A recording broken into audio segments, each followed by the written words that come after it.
DD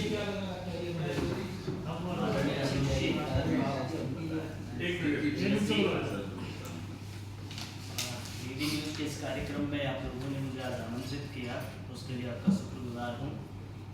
जितने भी लोग इस सभागार में अभी मौजूद हैं, इससे पहले भी थे, वो सब इस भाषा के खेवैया हैं, इसको आगे ले जाने वाले लोग हैं, जिनको इस भाषा से प्रेम है। ये महज औपचारिकता हम लोगों की तरफ से नहीं है। सरकारें अपनी तरफ से सारे काम करती रहती है, कुछ चीज़ें उनकी निर्धारित होती है और उन चीज़ों को करना हम सब लोगों का दायित्व भी है। इसीलिए सितंबर का महीना आता है, हम लोग थोड़ा सा हिंदी के प्रति हमारा एक प्रेम जाहिर होता है। किसी को प्रेम जाहिर होता है, किसी को थोड़ी ग्लानि सी महसूस होती है। उसे लगता है कि इस भाषा को सीख करके, इस भाषा को बोल कर के मुझे हासिल क्या होगा। हासिल उतना ही है कि जिस देश में आप रहते हैं, जिस देश की संस्कृति से आप प्यार करते हैं, देश सिर्फ कुछ लोगों का समूह नहीं है। देश संस्कृति से बनता है, उसकी भाषा से बनता है, उसकी एकता से बनता है और उसके विकास से बनता है। अगर विकास नहीं होगा तो अगर उसके दूसरी तरफ जाएंगे तो विनाश होता है, विनाश नाश करता है। तो हमें आगे बढ़ना है तो हमारी भाषा से प्रेम करना होगा। हाँ, वर्तमान का दौर ऐसा है कि जिसमें विश्व की कई भाषाओं के ऊपर संकट है, लेकिन हमारी इस भाषा के ऊपर कतई कोई संकट नहीं है।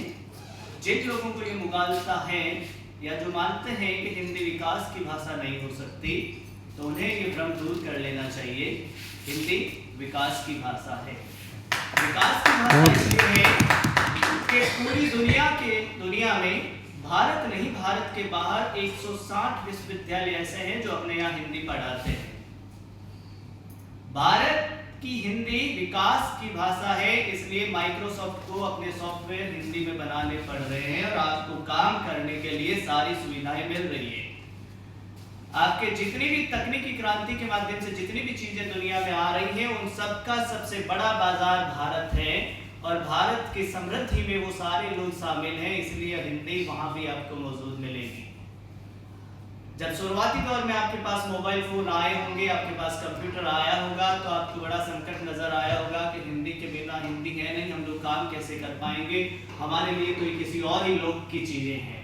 लेकिन धीरे धीरे इतनी गुल मिल गई कि जो शायद बाहर फुटपाथ पे बैठा वो छोटा काम कर रहा होगा, वो भी इस मोबाइल के माध्यम से सारी चीजें हिंदी के माध्यम से कर रहा होगा, जो अंग्रेजी नहीं जानता होगा।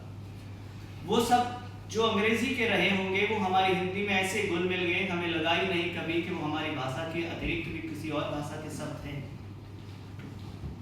पिछले 1000 सालों में जिस हिंदी का विकास धीरे धीरे होता रहा और 19वीं शताब्दी के अंदर आकर के जो अपने विकास की ओर बढ़ी, तो पिछले 150 साल, 170 साल पुरानी एक भाषा है जो भाषा अपना विकास कर रही है।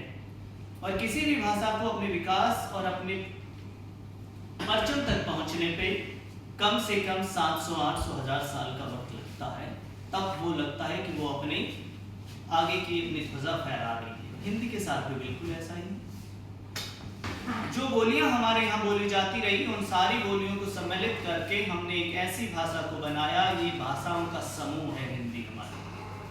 अगर अवधी, भोजपुरी, ब्रज, बुंदेली, बांगरू, खड़ी बोली, कन्नौजी, राजस्थानी, इन सारी भाषाओं को अगर हम हिंदी में से निकालने की कोशिश करेंगे तो हिंदी समृद्ध नहीं होगी। हिंदी की समृद्धि यही है कि वो तमाम भाषाओं के शब्दों को आत्मसात कर लेती है, स्वीकार कर लेती है और ऐसा लगता है वो हमारी अपनी भाषा के शब्द हैं। आप जिसे रेल कहते हैं, जिसे ट्रेन कहते हैं, कि आपकी दैनिक दिनचर्या में से उस शब्द को निकाल करके देखिए, आपको लगेगा कि हमारे पास तो शब्द ही नहीं है कुछ। वो अंग्रेजी का शब्द है, ऐसा घुल मिल गया कि हम हिंदी से बाहर उसको नहीं मानते, हमने उसे स्वीकार कर लिया।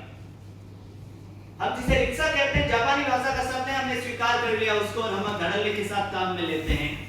हम जिसे पाव कहते हैं, हम जिसे बम कहते हैं, वो पुर्तगाली भाषा के शब्द है, हम धड़ल्ले के साथ उसको काम में लेते हैं। चाय हमारी भाषा का शब्द नहीं है, लेकिन हम धड़ल्ले के साथ उसको हम अपनी भाषा में काम में लेते हैं। ऐसे कई सारी भाषाओं के शब्द जो हमारे दैनिक रोजमर्रा के जीवन के अंदर इस तरह से घुल मिल गए हैं, हम उन्हें हटा नहीं सकते। लेकिन हिंदी की ये ताकत है कि वो उन सबको स्वीकार करती है और अपने से अलग नहीं करते, इसीलिए हिंदी समृद्ध है। हिंदी को जाना ही इसीलिए जा रहा है। भारत ही नहीं, अगर दुनिया के किसी भी बाजार को अगर विकसित होना है और अगर आना है तो उनको भारत नजर आता है, और भारत में अगर काम करना होगा तो भारत की जनता की जो भाषा है उसको आपको स्वीकार करना होगा। हिंदुस्तान लीवर के जितने भी एडवर्टाइज आते हैं, जितने भी विज्ञापन आएंगे, वो सारे के सारे हिंदी के अंदर आपको देखने को मिलेंगे। विश्व की तमाम जितनी भी कंपनियां आएंगी, वो अगर भारत में उनको अगर अपना पैर जमाना है तो उनको हिंदी में बात करनी होगी। और यही नहीं, आप सारे लोग तो इससे वाकिफ हैं कि केंद्र सरकार के जितने भी कार्यालय हैं वहां राजभाषा अधिकारी की नियुक्ति होती है, और किसी भाषा के अधिकारी की नियुक्ति तो नहीं होती। जिन लोगों को अभी तक ये लग रहा था कि भाषा वो विकास करेगी जो रोजी और रोटी की भाषा होगी, तो हिंदी रोजी और रोटी की भाषा बन चुकी है। आईआईटी के जितना भी सिलेबस है, शुरुआत हमारे यहाँ हो चुके हैं कि वो हिंदी में पढ़ाया जाने लगा है। मेडिकल साइंस में हम ये प्रयास कर रहे हैं कि उसका पाठ्यक्रम हिंदी में पढ़ाया जाए और हिंदी में सब कुछ तैयार हो जाए। और भारत सरकार का गृह मंत्रालय इसलिए पूरी तरह से यानी तत्पर है, और वो सारे के सारे काम ये सारे कर, ये सारी बातें हिंदी के उस वर्चस्व की, हिंदी के वर्चस्व की अपनी कोई लड़ाई नहीं है। हिंदी के टक्कर में कोई भाषा नहीं है, क्योंकि आप जानेंगे कि हिंदी वो भाषा है जो विश्व में दूसरे नंबर पर बोली जाने वाली भाषा है, जिसको सबसे ज्यादा लोग समझते हैं और जिसको जानते हैं। पहली जो मंडेरिन है, जो चीन की अपनी भाषा है, और दूसरी हिंदी है। अंग्रेजी वैश्विक भाषा हो चुकी है, वो कामकाज में प्रयोग में आने वाली भाषा है, लेकिन बोलचाल की भाषा उतनी नहीं है जो दूसरे नंबर पर रह पाए। दूसरे नंबर पर हम हैं, दूसरे नंबर पर हमारी हिंदी है, जिसको सबसे ज्यादा संख्या में बोलने वाले लोग हैं। तो हिंदी का वर्चस्व बढ़ रहा है, हिंदी अपनी समृद्धि की ओर है। हमें ये कभी न माने कि वो गर्व की ओर है, क्योंकि कई बार हम हिंदी दिवस को लेकर के हमें लगता है कि आखिर ये दिवस मनाया क्यों जाता है। ये दिवस कमजोर होने का पक्ष नहीं है, ये जो दिवस है वो उत्सव है हमारे लिए, कि हम हिंदी का ये उत्सव मना रहे हैं। उत्सव हमेशा रोमांच पैदा करता है, आपकी खुशी जाहिर करता है, तो हमें ये घबराने और इसके लिए कतई आवश्यकता नहीं कि हिंदी दिवस मना रहे हैं, इसका मतलब कि हिंदी डूब रही है, हिंदी गर्त में जा रही है, उसको उबारने के लिए हम एक दिन मनाएंगे, एक सप्ताह मनाएंगे, एक पखवाड़ा मनाएंगे, एक महीना मनाएंगे, ये कतई नहीं। तो ये सारे पक्ष हिंदी के लिए, हिंदी अपने विकास में हमें इस बात के लिए जागरूक होना चाहिए, हम लोगों को प्रसन्नता होनी चाहिए, वो सारी चीजें हैं। बात लंबी भी चल सकती है, लेकिन हम जिस आशु भाषण प्रतियोगिता की बात करें, क्योंकि जिसके लिए हम सारे लोग यहाँ इकट्ठे हुए हैं, मुझे लगता है कि हम लोगों को ये भूमिका सौंप दी गई कि हम निर्णायक की भूमिका में हैं। अगर आपकी जगह हम होते तो हम भी उतना ही बोल पाते जितना आप बोले, और आप भी वही निर्णय देते जो हम लोग निर्णय पहुँच पाए। इस निर्णय में किसी न किसी को तो तय करना, क्योंकि जब थी ये प्रतियोगिता, तो प्रतियोगिता में तो कोई आगे रहेगा, कोई पीछे रह सकता है, लेकिन खेलने वाले जिस तरह से सारे खिलाड़ी होते हैं, उसी तरह इस प्रतियोगिता में जो हिस्सा लेने वाले जो लोग हैं वो सारे के सारे प्रतिभागी हैं। तो प्रतिभागी होना महत्वपूर्ण है, सबसे महत्वपूर्ण। ये नहीं है कि हम प्रतिभागी नहीं, अब दौड़ेंगे ही नहीं तो जीतेंगे कैसे? हम हैं उसमें हैं, कौन सी बात, क्योंकि ये प्रतियोगिता सबसे कठिन प्रतियोगिता है जिसमें आपको सोचने का वक्त नहीं मिलता है। उसका नाम इसीलिए आशु भाषण प्रतियोगिता है। आपकी त्वरित बुद्धि कितना काम कर रही है उस समय, आप हो सकता है आप बोल के गए और वहां अपनी कुर्सी पे जो ही बैठे होंगे आपको लगा यार ये तो मैं भूल ही गया, ये बोल सकता था और बेहतर कर सकता था। ये त्वरित जितनी भी चीजें हैं उसके लिए सारी चीजें थी, बहुत बेहतरीन आप लोगों ने बोला, अपनी तरफ से नए नए विचार है रखे आप लोगों ने।